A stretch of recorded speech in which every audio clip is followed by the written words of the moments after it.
It's empty. There's nothingness. I said to Kiki as well, are you scared of silence? And she's like, oh, I don't know. And I said, shh. You chill, like listen to it. It's beautiful, it's nothing. And nothing is everything. Like when an artist has a blank canvas, that is silence. And You're so full of wisdom. And from the...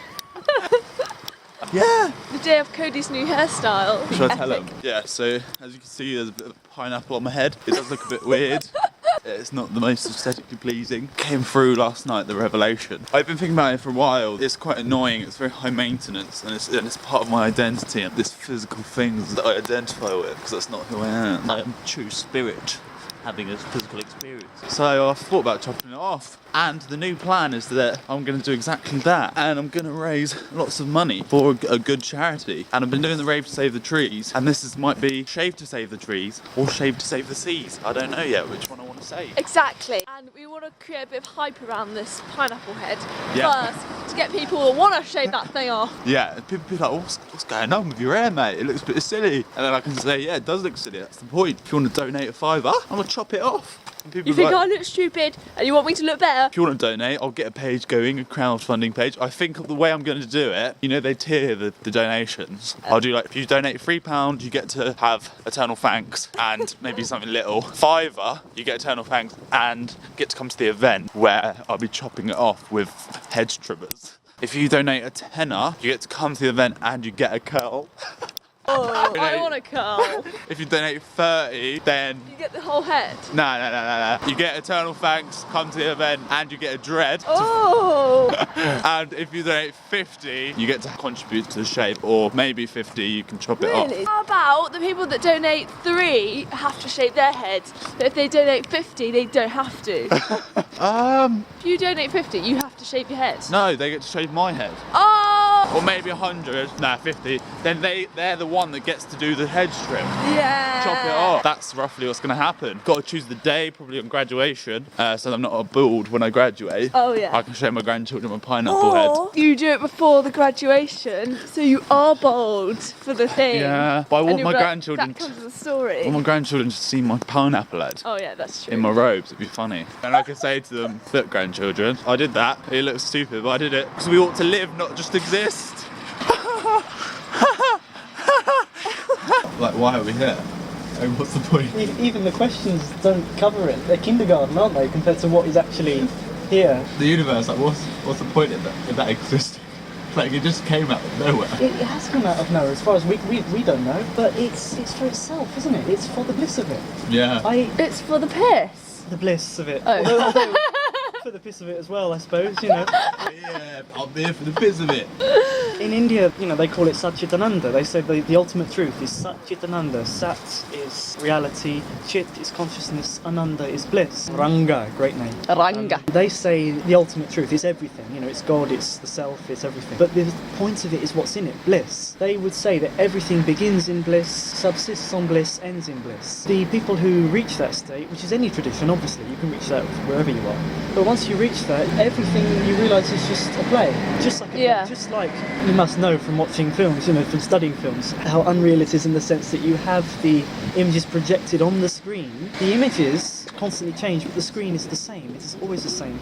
And obviously, you know, all the sages of the universe, they all get to that point where they identify with the screen and not the images, which they realise are just constantly playing across them. And if you went up to the image in a cinema and tried to grab all the things on the screen, you'd just find screen, you'd find wall. That's why when people get to that point of identifying only with the screen, they cease to fear at any appearance, because it is all bliss. The worst thing you can imagine, all the stuff that people are scared about now, it's all image, it's all play of the divine. Yeah. It is intrinsically created. It has no reason to be here other than it is. So that the same applies to us. We should be intrinsically creative. There's no reason for us to be born. Why do we always fool ourselves thinking we've got to do this job?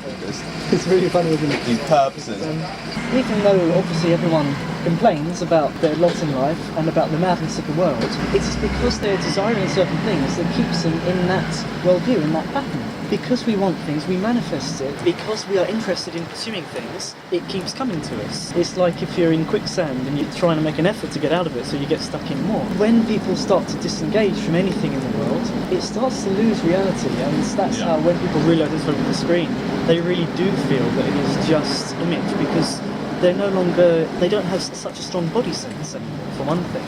And that's the one thing I've really noticed when I've had blessings of, say, Scandival, is that the thing you really notice is the sudden feeling of lightness, how tension is completely linked to that kind of thing, how mental and physical tension are all the same thing. But when you really feel it in, say, a blessing, you feel the energy of whoever's blessing you going through you, opening up, dissolving blockages, and then it shoots upwards. Your awareness goes upwards. Zen master D.T. Suzuki, when he was one of the first Japanese Zen masters to come to America, and in the 50s, people would ask him things like, reporters would ask him, what is enlightenment? What is it? And he'd just say, just like ordinary existence, except a couple of inches above the ground. That's what I've noticed when I've been blessed. Whenever you feel free, you feel lighter. And ultimately, it's because you're being drawn out of mere physicality. It's not that the physical world doesn't exist and the spirit world does exist, because they're all one part of the dream. But the more you're bound to, say, the body world, the more you get completely locked into this Maya. I've parted ways with my dear friends, and I'm walking to the station to meet Nick. I'm going to grab some food and go to the cinema. So I haven't been in a while, and I don't think it's been a while. It'll be so nice. Just really feeling it. Just really feeling the cinema.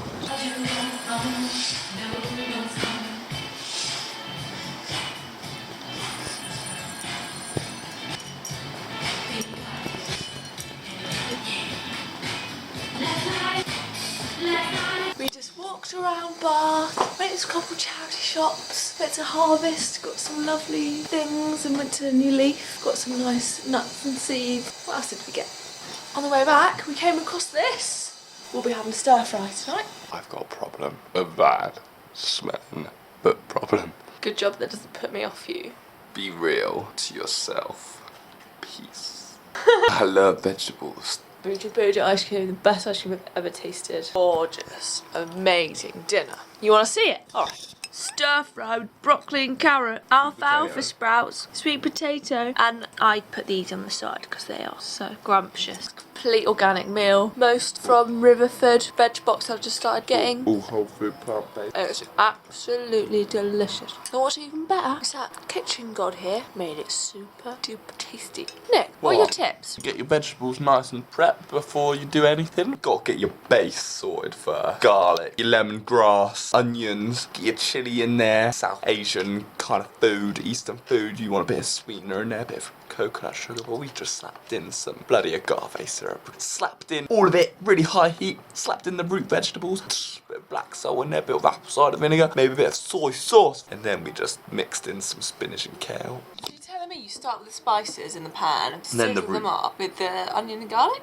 Then you build on it? Then you build on it, and then you fry for all the root vegetables, take it off the heat, then you put in your nice fresh stuff so it doesn't heat up too much. Broccolis and your greens. So you don't want to kill the greens, you just want to heat them up. It's all about timing. If you want the heat to run through it, you don't want to cook them out. You get me? You don't want to kill the greens. Sauce as well, some satay sauce. Yes, that's the thing. 3 tablespoons of peanut butter. Blend it up with a bit of agave, bit of soy sauce. The combination is to die for, Well, really. I put on one more thing, didn't I? Hemp oil. There you go. Done. Put that in the end. Oh yeah, some noodles as well.